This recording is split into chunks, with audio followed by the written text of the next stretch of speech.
Retour sur les moments forts du mix GP de Lombok, 12e épreuve du championnat du monde de motocross et 2e sur les terres indonésiennes. Première manche et mix 2 d'abord avec le Foxhole Shot à mettre au crédit de Simon Lagenfelder, le numéro 516 qui s'envole devant Luca Konen, numéro 96, et son frère Sacha. Luca Konen qui très rapidement passera à l'attaque et tente de doubler Simon Lagenfelder. Kay de Wolf, le leader du championnat, qui prendra la 3e position dans le premier tour. On retrouvera également Mikel Arup parti en 5e position sur sa triomphe. Luca Konen qui prend rapidement les commandes de la première manche et qui s'envolera en tête sur un rythme très intense. Son coéquipier Kay de Wolf qui doublera Sacha Konen dans le premier tour également.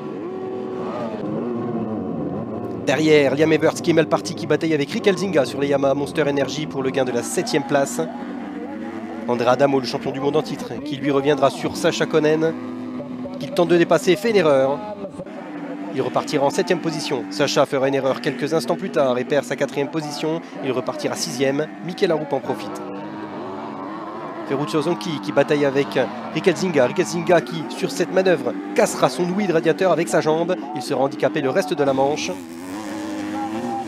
Pendant ce temps, pour la seconde position, Kay de Wolf qui attaque jusqu'en toute fin de manche Simon Lagenfelder sur la gaz-gaz. Devant Luca Konen déroule et s'envole pour une 7e victoire de manche de la saison devant Lagenfelder qui aura tenu sur Kay de Wolf, Mikel Arup 4e et Liam Everts 5e de cette première manche MX2.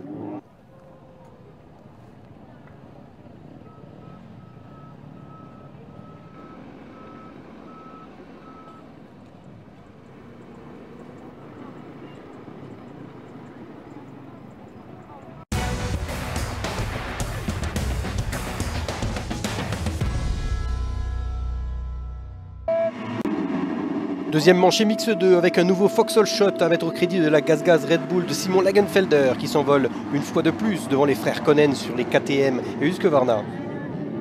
Mikel Arup et Kay de Wolf complètent le top 5. Sacha Konen qui dans le premier tour fera cette erreur sur la vague intérieure et chutera, repartira à l'arrière du pack. Tout de suite Luca Konen qui mettra la pression au début de course pour prendre la tête de la manche ici après une erreur de Simon Lagenfelder. André Adamo ensuite qui doublera Mikel Arup pour le gain de la 5e place. Le pilote KTM qui se retrouvera avec son coéquipier Liam Everts, il se touche et dans ce virage chute des deux coéquipiers. Ils repartiront ensemble et continueront à se battre une bonne partie de la manche. Et finalement André Adamo sur un meilleur rythme qui prendra l'avantage sur Liam Everts pour la 5e position. Juste devant dans le top 5, Mikel Arup qui met la pression sur le leader du championnat, Kay de Wolf. Ça passe pour le pilote danois. À ce moment 4e, Kay de Wolf qui glissera à la réception du triple. Il repartira 6e.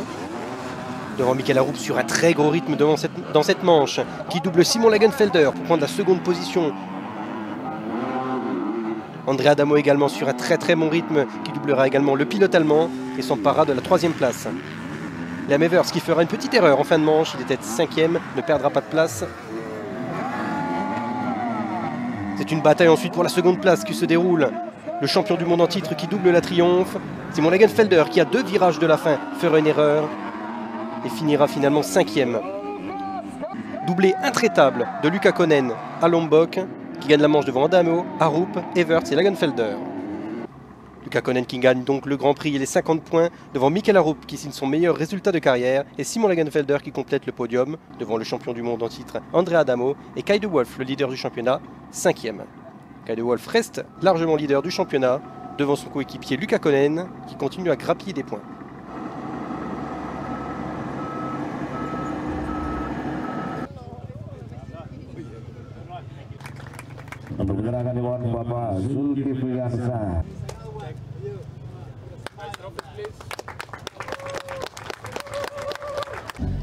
Ouais, la première course était vraiment difficile. Je pense que tout le monde l'a dit, la température était très haute, mais j'ai bien réussi à récupérer, à me refroidir entre les 2 manches. La seconde manche, j'ai fait ma propre course. Je suis passé en tête et ensuite j'ai pas pris de risque.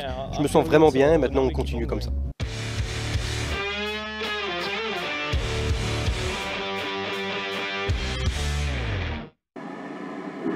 En catégorie MXGP, sous la chaleur de Lombok, c'est Tim Gajser sur sa Honda HRC, le leader du championnat, qui signe le Foxhole Shot, son 4e de la saison. Il s'envole devant Jeff Erlings qui part très bien également.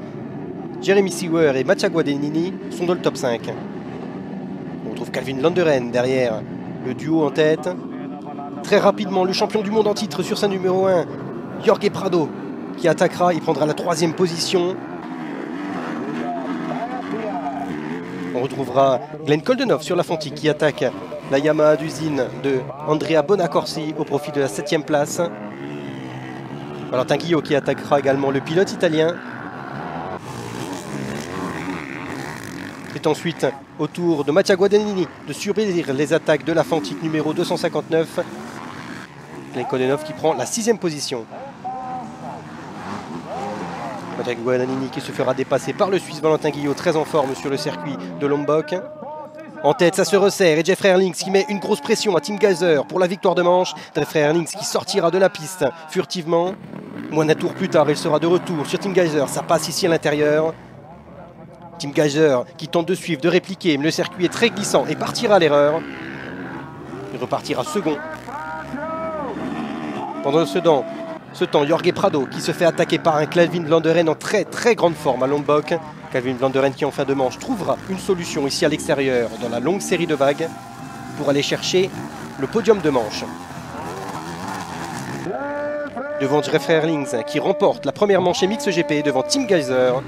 Calvin Landeren 3e, Jorge Prado 4e et Jeremy Seewer sur la KRT qui finira 5e. C'est une 198e victoire de manche pour Jeffrey Herlings.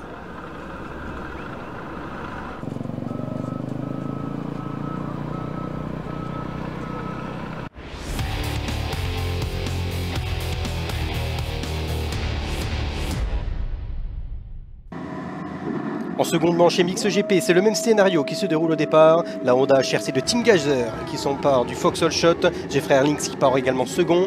Calvin Landeren qui sera 3e et Mattia Guadagnini 4e. Guadagnini qui rapidement passera le pilote Yamaha. On retrouve Jeremy Seewer en 5e position. Jeffrey Herlings qui, après une magnifique attaque, s'impose face à Tim Gajser dans le premier tour. Second, Mattia Guadagnini qui se fera déborder par Calvin Landeren. Jeremy Seewer qui suit et Valentin Guillot également bien parti qui suivra les hommes de tête. Ça passe également pour Seewer sur l'italien. Seewer qui fera une erreur en haut de l'écran et qui tapera dans le pont à l'appel du saut. Il repartira en 6e position. Mattia Guadagnini qui partira à l'erreur également sur ce début de seconde manche MXGP sous la chaleur de Lombok. Jorge Prado qui trouvera sa voie pour doubler le pilote italien Andrea Bonacorsi pour la 5e place. Jeremy Seewer qui entame sa remontée et qui double Bonacorsi pour la 6e position. Devant, ça se resserre de nouveau. Jeffrey Herlings qui a un petit problème d'hydraulique à l'embrayage. Tim Gajser qui en profite et qui met la pression sur le pilote néerlandais. Derrière, Jeremy Seewer sur un bon rythme qui tentera de revenir sur Prado. Multiples attaques, mais ça ne passera pas pour le pilote suisse. Devant Herlings qui après un dernier effort a chassé de sa roue arrière Tim Gajser. Herlings qui remporte la 2e manche MXGP. Week-end parfait pour le pilote néerlandais après sa victoire en manche qualificative et pendant les 2 manches de Grand Prix. Jeffrey Herlings qui remporte son 105e Grand Prix de carrière devant Gajser et Landeren qui signe son 2e podium d'affilée, Jorge Prado 4e et Valentin Guillot qui signe son premier top 5 depuis 2016 avec une magnifique seconde manche, 4e. Tim Gajser qui conserve la tête du championnat devant Jorge Prado second et Jeffrey Herlings 3e.